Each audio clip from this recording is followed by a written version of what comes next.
Halo semua, selamat datang. Pada video kali ini, saya ingin membawakan pengantar Haskell. Topik bahasan akan dibagi menjadi 3. Apa itu Haskell, fitur, dan sintaksisnya? Kita mulai dari yang pertama. Apa itu Haskell? Haskell merupakan bahasa pemrograman murni fungsional dan serbaguna. Serbaguna di sini maksudnya, Haskell itu bisa digunakan untuk membuat aplikasi web ataupun CLI gitu. Tidak terbatas oleh domain pengembangan tertentu, misalkan seperti bahasa pemrograman R. Itu cenderung hanya untuk statistik gitu, dan pengolahan grafis, sedangkan Haskell tidak. Nah, fungsionalnya apa? Fungsional di sini yaitu paradigma Haskell itu berasaskan fungsi matematika. Jadi bagaimana kita berpikir untuk menulis suatu kode itu pendekatannya mirip dengan fungsi matematika, seperti kalkulus lambda yang disebutkan pada video kemarin. Bagian fitur, apa sih ditawarkan Haskell kepada kita ketika kita menggunakan Haskell gitu? Yang pertama itu adalah kompilasi dan interpretasi. Di Haskell, kode kita bisa dikompil, yang berarti kode kita akan diubah menjadi bahasa mesin yang bisa kita kenal dengan .exe. Nah, kemudian itu dijalankan .exe-nya tersebut. Nah, sedangkan kalau interpretasi, program kita akan dibaca langsung kodenya tanpa perlu dikompil menjadi exe. Kelebihan dari kompilasi yaitu kita bisa mengirim kode kita dalam bentuk yang sudah dikompil ke komputer teman kita atau komputer lain tanpa perlu menginstal Haskell di sana. Sedangkan untuk interpretasi, kita perlu menginstal Haskell di sana untuk menjalankan. Meskipun kelebihan interpretasi, kita bisa menjalankan langsung dan mendapat keluaran langsung. Contohnya seperti ini. Di Haskell, nama compilernya disebut GHC atau GHC. GHC. Nah, itu sedang jalan, coba. Nah, GHC. Untuk melihatnya, kita ketik GHC version untuk melihat versi GHC yang terinstall. Nah, ini GHC. Nah, kalau untuk untuk interpretasi kita menggunakan GHCI. Nah, sudah terlihat di sini kita punya prelude. Nah, sini kita bisa jalankan langsung misalkan put strlen. Nah, put strlen ini untuk menampilkan string ke konsol kita gitu. Misalkan Nah, seperti itu. Nah, namun kalau dengan GHC kita perlu menulis kode dalam bentuk berkas. Contohnya seperti ini. Main.hs. Nah, hs itu akhirnya HS itu untuk artian Haskell.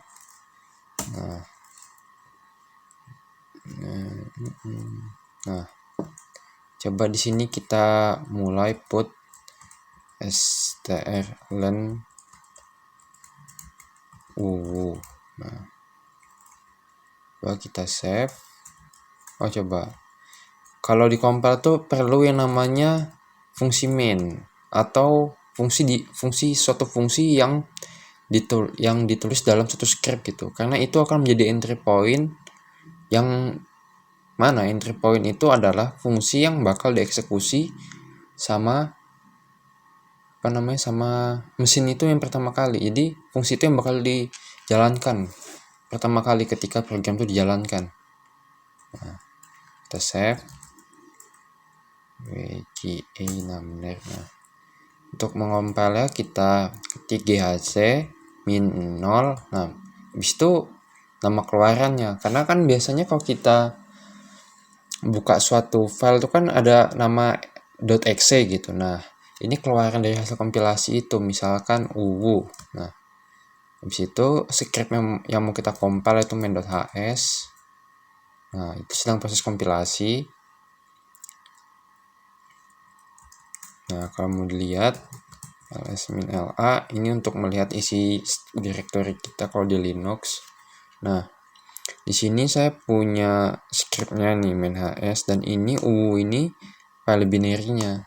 Nah, coba kita perbesar. Nah, ini hs-nya. Nah, untuk menjalankannya kalau di Linux kita //. Nah, itu hasilnya kelihatan dijalankan. Kalau untuk melihat secara dalam pakai readelf uwu. Tuh. Nah, kita coba lihat readelf uwu.h. Nah, ini kalau kita mau inspeksi file binary-nya gitu. Kalau di Linux pakai readelf namanya. Ya, kita balik lagi. Nah, sedangkan yang interpretasi ini juga bisa digunakan untuk membaca si .main.hs tersebut gitu. Gini, dengan cara -2r main.hs. Oh, bentar, load. Nah, di load dia. Nah, kalau R ini nanti kita buat nge-refresh misalkan ketika si main.hs itu diedit. Misal ini kan kita jalankan mainnya atau jalannya uwu kan. Nah, dan kalau ini kita ubah menjadi iwi gitu misalkan. Jadi kita reload dulu, coba kita jalankan main masih uwu, kita R. Nah, ini kalau kita jalankan main lagi karena sesuai fungsinya ini main. Nah, dia akan berubah menjadi iwi. Seperti itu. Nah, untuk keluar dari si GHCI ini kita cukup tekan Ctrl D. Nah, keluar ya.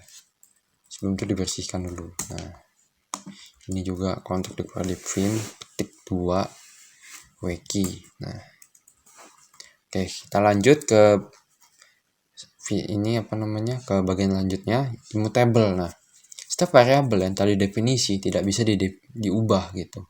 Nah, mungkin ini terkesan agak bingung ya antara kita mengenal variabel dan konstanta gitu ya. Nah, bedanya gini. Ketika konstanta itu sekali didefinisi dia tidak bisa berubah menjadi mutable atau bisa diubah. Berbeda dengan variabel yang bisa mutable ataupun immutable. Yang artinya bisa diubah atau bisa tidak diubah gitu. Contohnya seperti ini, kita akan pakai dua bahasa di sini. Pertama, yang sebelah kiri saya akan pakai Node.js, yang sebelah kanan saya pakai GHCI.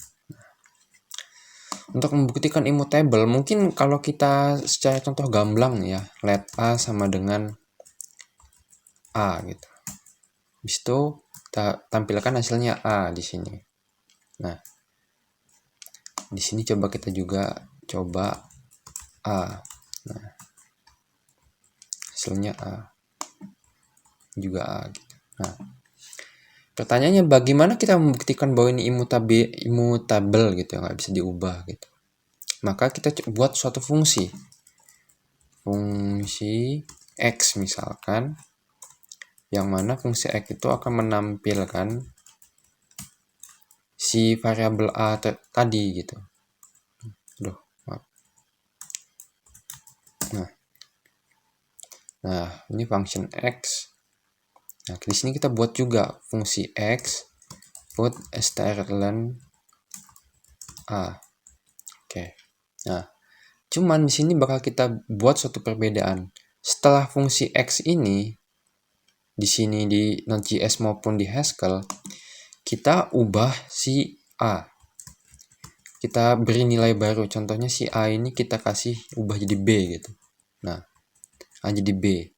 Nah, sedangkan di sini juga kita ubah A jadi B. Nah, pertanyaannya, ketika X di Haskell saya panggil dan X di JavaScript saya panggil, apakah hasilnya sama? Kita mulai dari yang JavaScript. Hasilnya akan B, namun di Haskell hasilnya A. Nah, kenapa seperti itu gitu? Karena immutabilitas itu berlaku ketika seperti ini. Kita punya let A, dan kita mendefinisikan suatu fungsi yang memerlukan A sebagai bagian dari fungsi tersebut. Nah, di bagian sini, A yang sebelumnya berisi nilai A, string A, itu akan tetap digunakan. Nah, ketika terjadi perubahan atau kita assign nilainya A sama dengan B gitu. Nah, A di sini tetap berubah jadi B, namun yang dibaca adalah nilai sebelumnya. Ini yang disebut shadowing. dia berubah, namun scope-nya atau nilai-nilai sebelumnya menggunakan A tidak berubah, tetap menggunakan nilai yang sebelum diubah menjadi B. Seperti itu imutabilitas. Yang ketiga, ini lazy evaluation. Nah, lazy evaluation ini seperti apa sih? Nah, lazy evaluation ini ketika suatu ekspresi kita, misalkan hello world, kita bikin console log hello world gitu. Namun di sebelum hello world itu ada operasi seperti 1+1 gitu. Itu nggak akan dijalankan di Haskell sampai dia benar-benar dibutuhkan, alias dimasukkan ke input output seperti ditampilkan ke layar atau ditulis di file atau dikirim ke jaringan seperti itu. Nah, tipe statis. Nah, ini menariknya di Haskell. Ketika kita mendefinisikan suatu variabel dengan tipe tertentu, misalkan katakanlah X sama dengan string UWU gitu, itu kita nggak bisa mengoperasikannya seperti seperti angka biasa gitu. Nah, coba kita lihat di JavaScript. Nah, misalkan kita punya string 1. Nah, ditambah 1. Apa yang terjadi? Jadi 11 gitu. Coba bagaimana di Haskell? Apakah itu bisa? Nggak bisa, error. Nah, di sini tipe itu sangat diperhatikan di Haskell. Bagian sintaksis. Pada bagian ini, saya akan menjelaskan bagaimana tata tulis dasar sintaksis pada Haskell, seperti membuat variabel, fungsi, dan if-else. Nah, kita mulai langsung di sini. Di sebelah kiri saya memiliki text editor, Vim, dan di sebelah kanan saya menjalankan GACI, yang berarti interpreter buat Haskell. Agar nanti kita enak untuk mendebak atau memeriksa isi dari berkas main.hs yang akan kita jalankan di sini. Pertama, kita load main.hs. Pastikan main.hs ada di file yang sama ya. Ketika kita menjalankan GACI, di directory tersebut atau di folder tersebut ada si file main.hs ini. Nah, kita load. Nah, sudah berhasil ke load. Nah, cuman di sini masih kosong, belum kita isi apa-apa. Coba kita isi seperti A sama dengan 2, sama dengan 3. Save. Nah, lalu kita reload. Untuk mereload itu kita menggunakan :R, -2R kalau enter untuk membaca ulang si main.hs ini.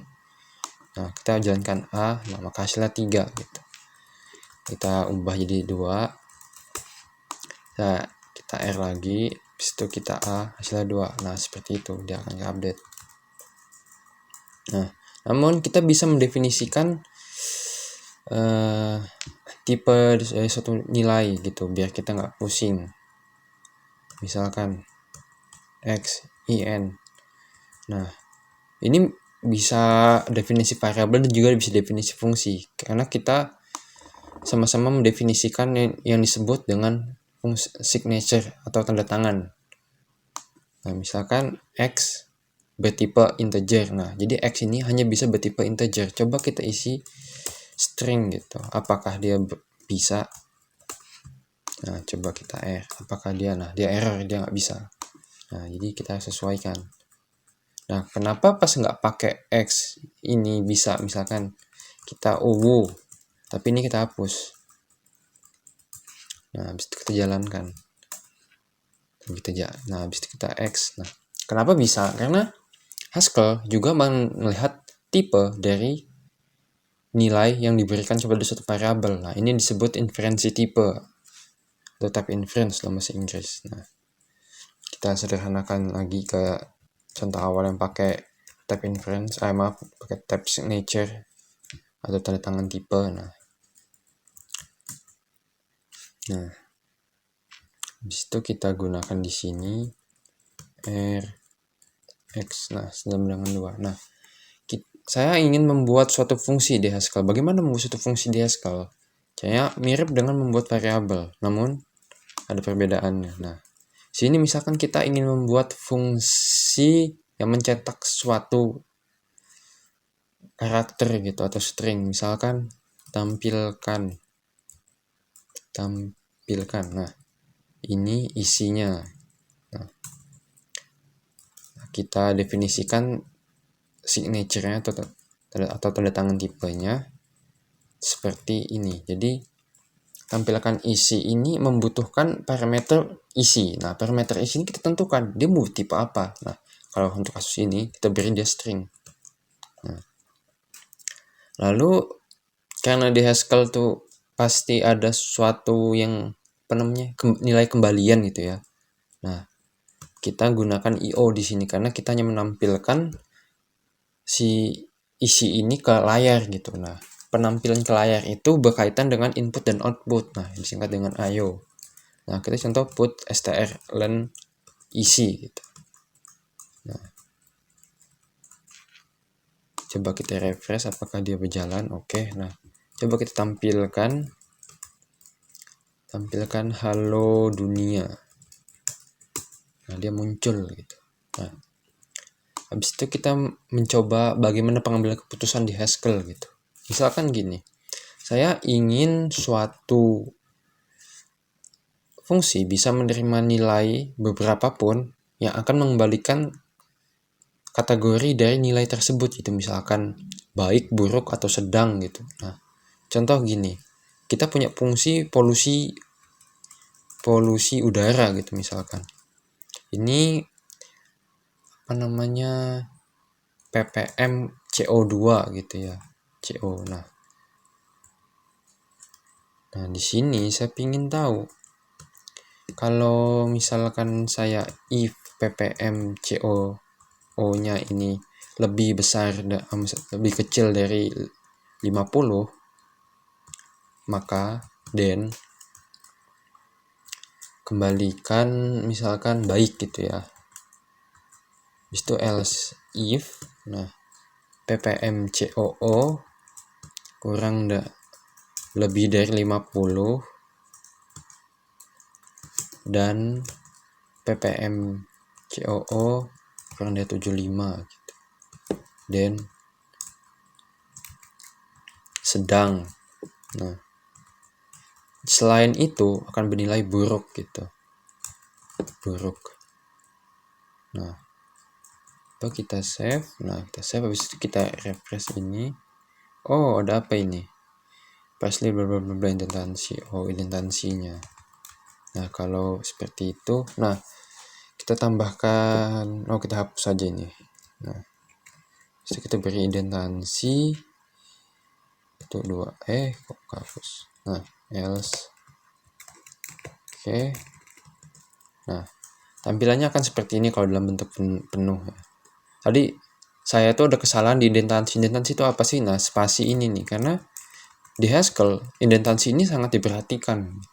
Jadi kalau salah sedikit dia nggak bisa. Oh iya, saya kurang lagi. Nah, kita load lagi. Nah, sudah berhasil. Nah, contohnya kita masukkan ke fungsi polusi udara ya. Yaitu kita masukkan nilai 33 gitu. Apa yang terjadi? Baik. Nah, jadi ketika si 33 ini kita berikan atau kita aplikasikan ke fungsi populasi polusi udara polusi udara ini ke parameter ppm COO ini. Nah, ppm COO ini diubah menjadi 33 ini. Jadi 33 ini akan digantikan ini. Jadi ini bakal dicek 33 apakah kurang dari 50. Kalau iya benar lebih kecil gitu ya, maka baik akan di print dan selanjutnya tidak akan dieksekusi gitu. Seperti itu. Habis itu saya akan menunjukkan sesuatu yang lain ya di Haskell. Oh ya, by the way, ini fungsi ini bisa dideklarasikan tanpa menggunakan type signature ini ya. Namun lebih baiknya kita menulis type signature ini. Kenapa? Karena akan mudah kita mengikat tipe apa aja yang bisa oleh fungsi itu gitu. Jadi kita nggak nebak-nebak gitu, walaupun di Haskell type static sih. Nah, saya ingin menunjukkan suatu fungsi unik nih. Misalkan saya punya fungsi P, dia bisa menerima tipe string lalu akan mengembalikan dalam bentuk string juga gitu. Nah, misalkan seperti ini. P, jika P itu dia berisi misalkan presiden. Misalkan ini nama tokoh lambda kalkulus Alonzo. Nah, Church. Nah, misalkan ketika kita memberikan argumen Alonzo Church ke P ini, maka dia akan menampilkan sesuatu yang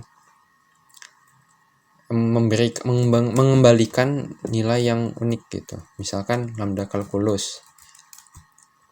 Selain itu, misal Turing, Alan Turing lengkapnya. Nah, dia mengembalikan mesin Turing gitu, mengembalikan string mesin Turing. Nah, habis itu P selain itu dia tidak akan menampilkan apa-apa misalkan. Nah, ini prinsip cara ini, fungsi seperti ini disebut juga pencocokan pola dengan fungsi gitu. Seperti switch pada bahasa pemrograman pada umumnya. Coba R. Nah, misal kita P, kita nggak kasih apa-apa, misalkan kosong, dia akan menampilkan kosong. P, dan juga akan tetap kosong. Namun ketika kita P Alonzo Church, dia akan menampilkan lambda kalkulus.